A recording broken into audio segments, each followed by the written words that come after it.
तुम्हारा अन्नदाता। पग पग पर है संग तुम्हारे अन्नदाता। लहू किसानों का बन के पसीना सींचता है धरती का सीना। मेहनत का तेरी हक दिलवाने, नई तकनीक नई खोज बताने। पशुधन को गुणवान बनाना, पौध सुरक्षा को सिखलाना, खेती के सब गुर समझाने, भारत का सरताज बनाने। आठों पहर है संग तुम्हारे अन्नदाता, अन्नदाता। नमस्कार, सूरज की पहली किरण के साथ अन्नदाता कार्यक्रम में मैं जहरा शान अपने प्रदेश के सभी किसान भाइयों का स्वागत करती हूं। आइए कार्यक्रम की शुरुआत से पहले जानते हैं क्या है आज के मुख्य अंश। गन्ना की वैज्ञानिक खेती के अंतर्गत कल के अंश का शेष भाग।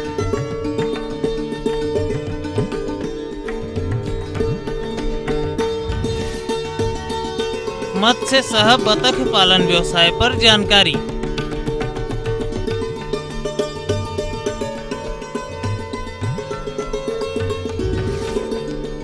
शिमला मिर्च की उन्नतशील प्रजातियां एवं पौधरोपण तकनीक।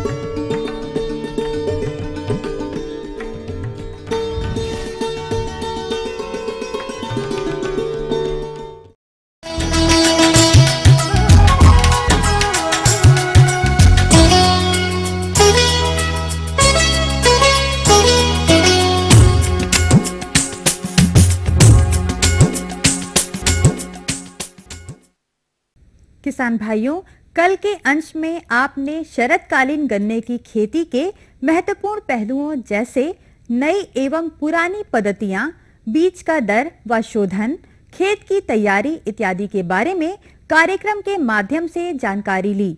तो किसान भाइयों, आज मैं कुछ और आवश्यक महत्वपूर्ण पहलुओं जैसे खाद एवं उर्वरक प्रबंधन तथा जमाव के बाद खड़ी फसल में की जाने वाली आवश्यक शस्य क्रियाओं के बारे में बताना चाहूंगी, क्योंकि इन क्रियाओं में किसी प्रकार की लापरवाही या अनियमितता फसल की बढ़वार को प्रभावित करने के साथ साथ फसल पर कीट एवं रोगों के प्रभाव को बढ़ा सकती है। इसलिए किसान भाइयों, शरतकालीन गन्ने की फसल में खाद एवं उर्वरक प्रबंधन व अन्य शस्य प्रबंधनों को किस प्रकार से अपनाना है, इसी विषय पर आधारित है कार्यक्रम के आज का यह विशेष अंश। किसान भाइयों, कल के अंश में आपने गन्ना बुआई हेतु उन्नतशील प्रजातियां एवं बुआई की आधुनिकतम तकनीकों के बारे में जाना है और आज हम चर्चा करेंगे गन्ने की जमाव के उपरांत शस्य क्रियाओं एवं पौध सुरक्षा पर। तो इसके अंतर्गत सर्वप्रथम बात आती है कि गन्ने में अंकुरण के पश्चात यदि संभव हो तो नमी संरक्षण हेतु पलवार किया जाना चाहिए, जो कि काफी हद तक खरपतवार नियंत्रण में मदद करता है और सड़ने के उपरांत कार्बनिक खाद के रूप में काम आता है। इसके साथ ही जिन गन्ने टुकड़ों का जमाव नहीं हुआ है, वहां पर अंकुरित टुकड़ों या तैयार नर्सरी पौध का प्रत्यारोपण कर गैप फिलिंग कर लेना चाहिए। गन्ने की शुद्ध फसल में जमाव के पूर्व एक अंधी गुड़ाई अवश्य करनी चाहिए। किसान भाइयों, अगर आपने अंत फसलें लगा रखी है तो अंत फसल की कटाई उपरांत गन्ने की फसल में खरपतवार नियंत्रण अति आवश्यक है और इस हेतु प्रत्येक सिंचाई के उपरांत एक गुड़ाई कस्सी, फावड़ा या कल्टीवेटर के साथ करनी चाहिए। गन्ने की 120 दिन की अवस्था वाली फसल में थानों के पास मिट्टी अवश्य चढ़ानी चाहिए। इससे आने वाले समय में गन्ना गिरता नहीं है। अब आइए बात करते हैं इसके सिंचाई प्रबंधन पर। तो इसकी सिंचाई हेतु प्रदेश के पूर्वी क्षेत्रों में 4 से 5 सिंचाई, मध्य क्षेत्रों में 5 से 6 सिंचाई तथा पश्चिमी क्षेत्रों में 7 से 8 सिंचाइयों की आवश्यकता होती है। फसल में उपलब्धता अनुसार टपक सिंचाई प्रणाली का प्रयोग सिंचाई जल की मात्रा में 60% की बचत के साथ साथ उर्वरक भी इससे दिया जा सकता है, जिससे उर्वरकों का उपयोग क्षमता बढ़ती है। किसान भाइयों, अब आइए बात करते हैं खड़ी फसल में उर्वरक अनुप्रयोग पर। तो नत्रजन, फास्फोरस, पोटैश एवं जिंक क्रमशः 180, 60, 40, 25 किलोग्राम प्रति हेक्टेयर की मात्रा में 2/3 नत्रजन की जो मात्रा बचाई गई है उसका प्रयोग 2 बराबर भागों में बांटकर क्रमशः 120 एवं 150 दिनों की अवस्था पर फसल में टॉप ड्रेसिंग पर कर देना चाहिए। किसान भाइयों, इसके पश्चात गन्ने में अगला प्रबंधन आता है पौध सुरक्षा का, जिसके अंतर्गत सर्वप्रथम बात करते हैं इसमें लगने वाले कीटों पर, जिसमें प्रदेश की परिस्थिति अनुसार दीमक, अंकुर वेधक, चोटी वेधक, तना वेधक, गुरदासपुर वेधक एवं पायरेला का प्रकोप बहुतायत देखा जाता है। वेधक कीटों की रोकथाम हेतु एकीकृत प्रबंधन तकनीक जैसे अंड समूहों को हाथ से नष्ट करना चाहिए। फसल की बढ़भार अवस्था पर ट्राइकोग्रामा अंड परजीवी 50,000, सूडी समतुल्यांक 5 से 7, ट्राइकोकार्ड प्रति हेक्टेयर 15-20 दिनों के अंतराल पर फसल में बांधे। अत्यधिक प्रकोप दिखाई देने पर खेत में नमी की स्थिति में कार्बोप्यूरान 3G रवा की 30 किलोग्राम मात्रा प्रति हेक्टेयर पौधों के जड़ों के पास प्रयोग करना चाहिए। पायरिला की रोकथाम हेतु विनालफॉस दवा 0.8 लीटर मात्रा प्रति हेक्टेयर 625 लीटर पानी में घोलकर छिड़काव करें। अब आइए जानते हैं इसमें लगने वाले रोगों के संबंध में। तो इसके विनाशकारी रोगों में लाल सड़न या काना रोग जो कि फफूंद जनित है तथा यह पत्तियों, अगोला एवं गांठों पर लाल भूरे रंग के सड़न वाले लक्षण दिखाता है। कंडुआ रोग, इसमें रोगी थानों की पोरियां लंबी हो जाती है। अगोले के सिरे पर काले रंग का कोड़ा जो सफेद झिल्लों से ढका रहता है निकल आता है। उकटा रोग, प्रभावित पौधों में अगोला पीला पड़कर पूरी तरह सूख जाता है और पौधे मर जाते हैं। पत्ती का लाल धारी रोग, जीवाणु जनित रोग, पत्तियों पर लाल भूरे रंग की समानांतर धारियां प्रदर्शित करता है। आइए बात करते हैं इसके रोकथाम पर। से अधिकांश रोगों का प्रसारण बीज द्वारा होता है, अतः रोग प्रबंधन हेतु रोग रोधी प्रजातियों का चयन करें। रोग रहित प्लाटों से बीज का चुनाव करें। बीज शोधन संस्तुत रसायनों से अवश्य करें। रोग प्रभावित पौधों को उखाड़कर नष्ट कर दे। कम से कम 3 वर्षों का फसल चक्र अपनाएं। जल निकास का उचित प्रबंध करें और रोग की तीव्र अवस्था पर उपयुक्त एवं सुरक्षित रसायनों की संस्तुत मात्रा का छिड़काव करें। किसान भाइयों, इस फसल में एक अन्य महत्वपूर्ण प्रबंधन है गन्ने की बंधाई का। तो वर्षा काल में गन्ने की प्रथम बंधाई 150 सेंटीमीटर ऊंचाई पर करें एवं दूसरी बंधाई 200 सेंटीमीटर ऊंचाई पर करें। तत्पश्चात आवश्यकता अनुसार 2 पंक्तियों के 3 थानों के साथ बंधाई, जैसे कैंची बंधाई बोलते हैं, संपन्न करें। इस प्रकार किसान भाइयों, शरदकालीन गन्ने की खेती करने पर आप निश्चित ही लाभान्वित होंगे।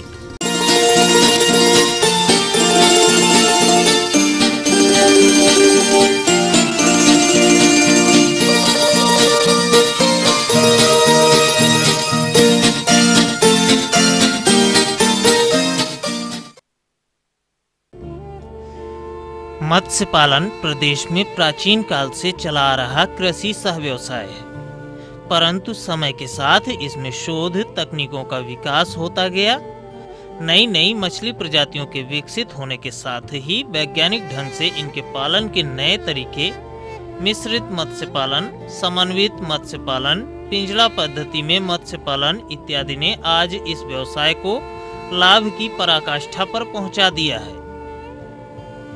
अगर हम समन्वित मत्स्य पालन की बात करते हैं तो इसका तात्पर्य है कि मछली तालाब के किनारे खाली पड़ी भूमि, जो मेड़ों और बंधों के रूप में लगभग 30% होती है, उस पर किसी ऐसे कृषि सह व्यवसाय की स्थापना की जाए जो एक दूसरे का पूरक हो, जैसे मत्स्य सह सूकर पालन, मत्स्य सह मुर्गी पालन, मत्स्य सह बतख पालन इत्यादि।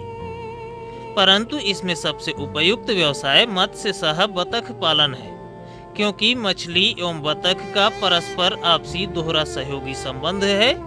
तो आइए आज इसी विषय पर संपूर्ण जानकारी लेते हैं सरदार वल्लभ भाई पटेल कृषि एवं प्रौद्योगिकी विश्वविद्यालय मेरठ के मत्स्य पालन विभाग के वैज्ञानिक डॉक्टर DV सिंह से।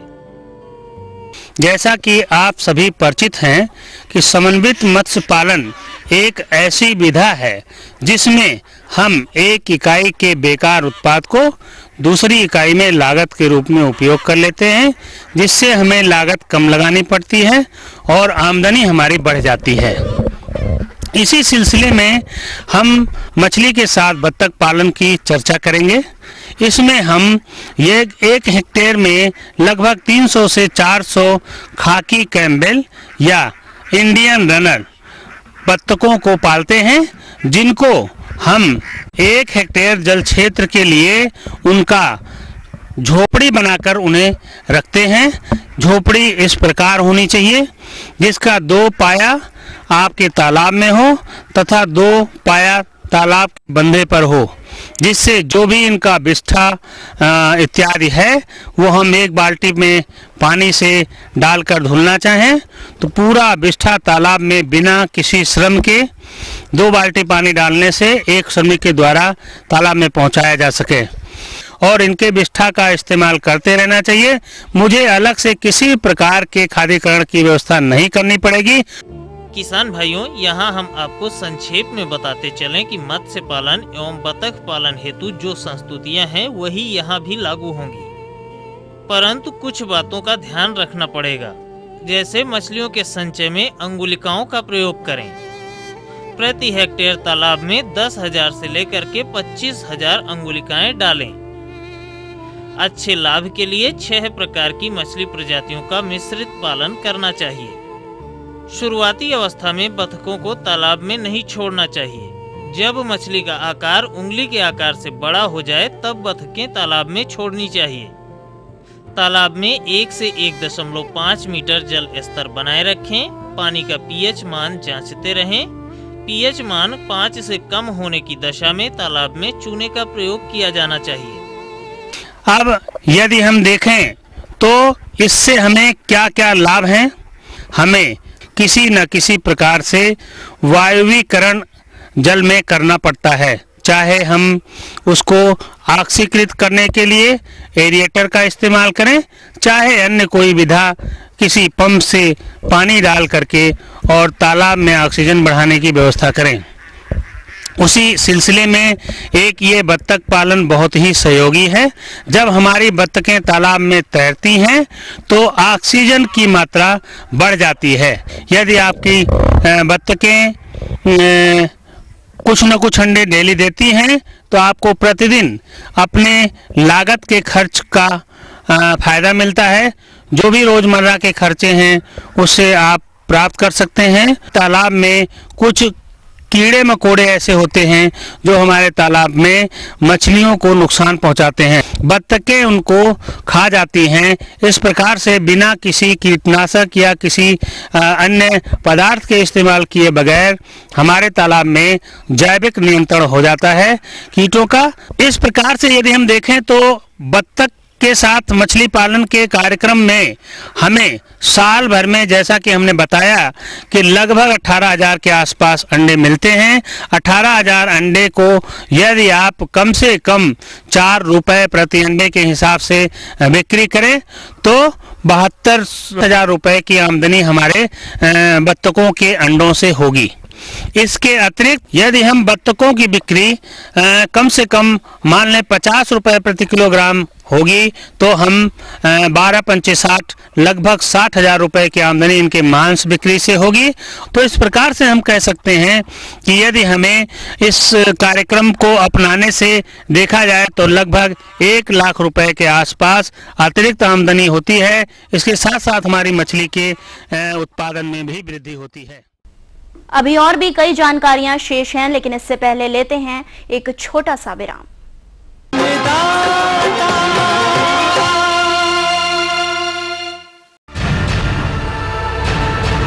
सभी धान उत्पादक किसानों की गंभीर भयावह बोझ बनती समस्या तथा कम होती आय के कारक है हानि पहुंचाने वाले कीट एवं रोग। क्या इस जटिल होती समस्या से निजात पाने हेतु है कोई कम लागत में पर्यावरण मित्रवत समाधान? जी हाँ, ईटीवी अन्नदाता लेकर आया है आपके घर तक सरल एवं उपयोगी शक्तिशाली अस्त्र धान में समेकित नाशी जीव प्रबंधन VCD के रूप में। VCD के लिए संपर्क करें अन्नदाता, रामोजी फिल्म सिटी, हैदराबाद।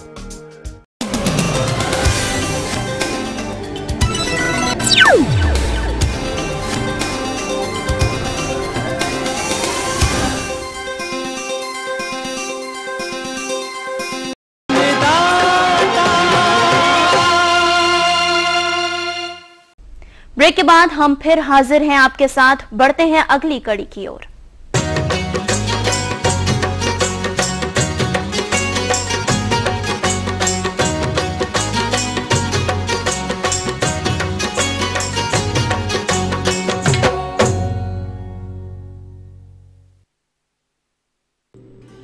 शिमला मिर्च सब्जियों की एक महत्वपूर्ण फसल है और उत्तराखंड के मैदानी क्षेत्रों तथा उत्तराखंड से लगे उत्तर प्रदेश के कुछ जिलों के किसान भाई खुले प्रक्षेत्र पर इसकी खेती करके लाभान्वित हो रहे हैं।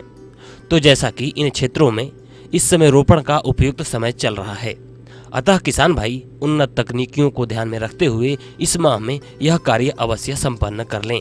परंतु शिमला मिर्च की फसल से गुणवत्ता युक्त आशातीत उपज लेने के लिए उन्नत तकनीकी बिंदुओं के अंतर्गत कौन कौन से महत्वपूर्ण कार्यों को संपादित करें, आइए जानते हैं कृषि विज्ञान केंद्र उझानी बदायूं के विषय विशेषज्ञ डॉक्टर यशपाल सिंह से।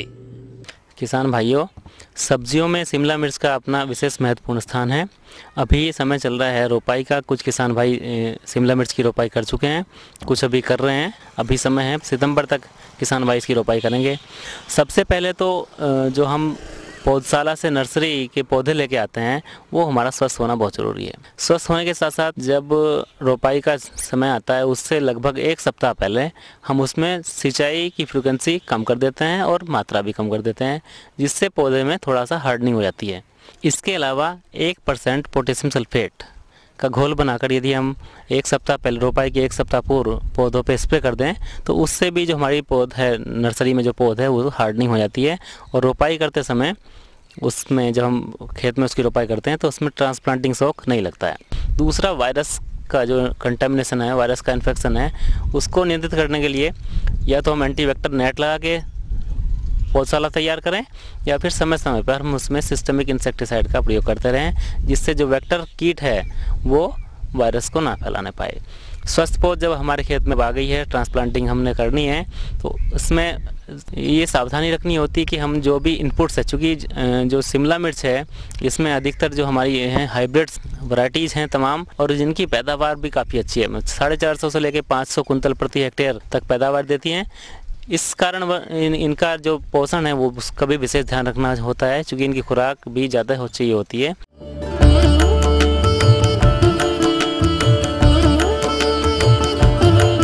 जो हम खाद और उर्वरक डालते हैं उसमें विशेष रूप से गोबर की खाद, सड़ी हुई गोबर की खाद 25 टन प्रति हेक्टेयर की दर से हम उसको इनकॉर्पोरेट करते हैं। इसके अलावा नाइट्रोजन, फास्फोरस और पोटास का जो अनुपात है 200 किलोग्राम लगभग नाइट्रोजन और 180 किलोग्राम फास्फोरस और 150 किलोग्राम पोटास प्रति हेक्टेयर की दर से हम इसमें प्रयोग करते हैं, क्योंकि लंबी अवधि तक ये फसल खेत में रहती है और काफ़ी अच्छी पैदावार देती है। और इसमें भी एक विशेष ध्यान रखते हैं, अधिकतर हम लोग कहते हैं कि फास्फोरस और पोटास वाले जो उर्वरक हैं एक ही बार में इस्तेमाल करते हैं, लेकिन शिमला मिर्च की फसल में नाइट्रोजन को 4 भागों में, फास्फोरस को 2 भागों में देते हैं और पोटास को 3 भागों में देते हैं। इसके साथ साथ माइक्रोन्यूट्रिएंट्स की भी आवश्यकता होती है। उसके लिए हम जिंक सल्फेट 25 से 30 किलोग्राम प्रति हेक्टेयर की दर से ये हम रोपाई से पहले खेत की तैयारी के समय उसमें मिलाते हैं। तो अच्छे से खेत तैयार करने के बाद निमेटोड की भी समस्या इसमें होती है।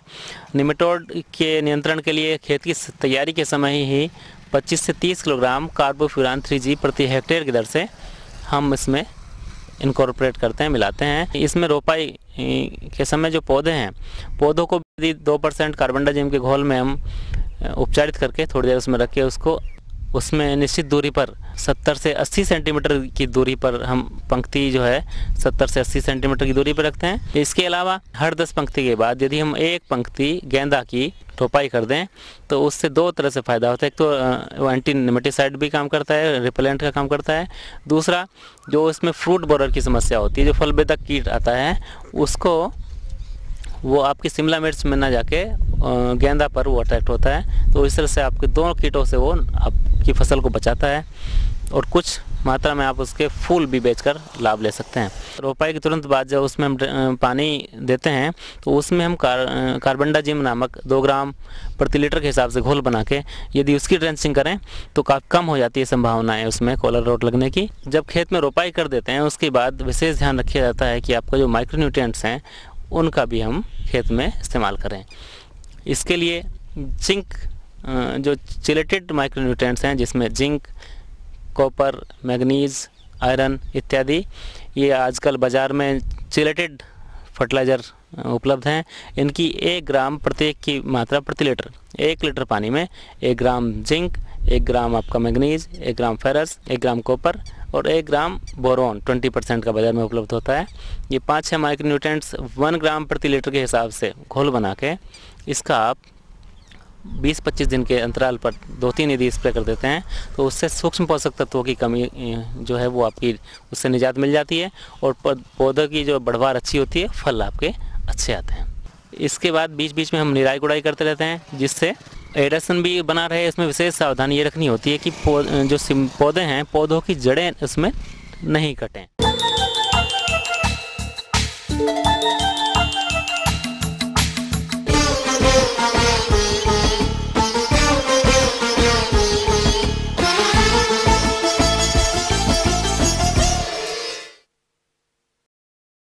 किसान भाइयों, खरीफ की खाद्यान्न फसल में मक्का का क्षेत्रफल अपने प्रदेश में लगभग 7 लाख हेक्टेयर से अधिक है और समय से बुआई की गई यह फसलें सिल्किंग अवस्था अर्थात जीरा निकलने की अवस्था पर हैं। अब आने वाले समय में इसमें भुट्टे लगेंगे और आपको बेहतर उपज प्राप्त होगी। परंतु इस समय की अवस्था पर अगर आपने प्रबंधन कार्यों में किसी भी प्रकार की कोताही कर दी तो इसका खामियाजा आपको कम एवं गुणवत्ताहीन उपज के रूप में उठाना पड़ेगा। इस अवस्था के कुछ प्रबंधन कार्यों पर जानकारी चाह रहे हैं हमारे एक किसान भाई। सर, मेरा नाम विनोद कुमार है। सर, मैं पवरसे का रहने वाला हूँ, जिला मेरठ। मैं किसान हूँ। मैंने सर 4-5 बीघे मक्का बो रखी है। खाद पानी सब कुछ दे चुका हूँ। इसमें बाली निकट चुकी है सर।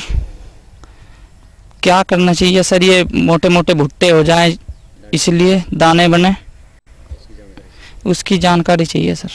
तो किसान भाइयों, मक्का की जीरा निकलने की अवस्था से लेकर भुट्टे बनने की अवस्था तक आपको किन किन प्रबंधन कार्यों को करना है, इस विषय पर जानकारी दे रहे हैं सरदार वल्लभ भाई पटेल कृषि एवं प्रौद्योगिकी विश्वविद्यालय मेरठ के विषय विशेषज्ञ डॉक्टर संदीप सिंह तोमर। जैसा कि आप देख रहे हैं, आपने जो मक्का की फसल लगा रखी है उसमें विभिन्न कृषि क्रियाएं की हैं जिससे कि अधिक उत्पादन मिले। सर्वप्रथम हम देखें कि उसमें आपने जो उर्वरक की बात करें हम कि मक्का की फसल में 120 किलोग्राम नाइट्रोजन, 60 किलोग्राम फास्फोरस और 40 किलोग्राम पोटास और साथ साथ इसमें 25 किलोग्राम जिंक सल्फेट भी आपने उपयोग किया है। तो उस उपयोग में हम देखते हैं कि बुवाई के समय इसमें आपने नाइट्रोजन की आधी और फास्फोरस पोटास की संपूर्ण मात्रा का उपयोग किया था। शेष जो नाइट्रोजन की मात्रा बची हुई है नत्रजन, उसको जैसे हम कह रहे हैं कि चोटी निकलने की अवस्था है, इस समय आपको उपयोग कर देना चाहिए। तो इसको यूरिया के रूप में लाइनों में डाल दें तो बहुत बेहतर उपयोग हो गया। यूरिया डालते समय ध्यान रखें कि प्रक्षेत्र में नमी की मात्रा आवश्यक है जिससे कि सही फसल उसका उपयोग कर सकें। अब इसके बाद देखें कि अब इसमें जब चोटी निकलने लगी है उसके बाद भुट्टे बनेंगे तो फसल का जो पौधे हैं बहुत भारी होते हैं और बारिश होने पर तेज हवाएं चलती हैं तो फसल गिरने की ज़्यादा संभावना रहती है। इसलिए इस समय आप इसमें मिट्टी चढ़ा दें जिससे कूड़ बना दें, तो जो पानी सिंचाई के लिए भी कूड़ काम करते हैं और दूसरा अधिक बारिश होती है तो पानी जो अधिक होता है वो कूड़ों के द्वारा बाहर निकाला जा सकता है और मिट्टी चढ़ने से फसल आपकी गिरती नहीं है जिससे कि आपको अधिक उत्पादन मिलता है। अब इसमें जो चोटी निकलने की अवस्था है उसके बाद भुट्टा निकलेगा जिसमें कि सिल्किंग अवस्था कहते हैं, तो परागण के द्वारा अच्छा भुट्टा बनता है। तो ध्यान रखें कि जब बारिश नहीं होती है तो उस समय फसल में नमी की कमी नहीं होने देना है और पर्याप्त मात्रा में नमी की समुचित मात्रा बनी रहे। मक्के की फसल में मुख्यतः जो कीड़े लगते हैं उसमें जो तना भेदक कीड़ा है उसकी सबसे ज़्यादा समस्या होती है। वो इसकी मुख्य जो गोफ रहती है उसमें अंदर उसकी जो लार्वी रहती है, सुंडी रहती है, उसको धीरे धीरे काटती रहती है और आप देखेंगे कि ये पत्ते जो निकल रहे हैं, देखिए इनमें छेद से भी हैं और इसके अंदर तने के अंदर ये सुंडी है, तो ये अंदर से काट करके फसल को नुकसान पहुंचाती है। तो आप इसके नियंत्रण के लिए या तो प्रभावित पौधे हैं उन्हें उखाड़ कर नष्ट कर दें, या इसमें इंसेक्टिसाइड जैसे क्यूनाल फास की 1.25 सवा लीटर मात्रा प्रति हेक्टेयर के हिसाब से इसमें छिड़काव कर दिए। तो ये सभी क्रियाएं आप अपनाएंगे, निश्चित तौर पर आप देखते हैं कि 1 एकड़ से लगभग 25 से 30 क्विंटल तक हमें दाने की उपज मक्का से प्राप्त कर सकते हैं।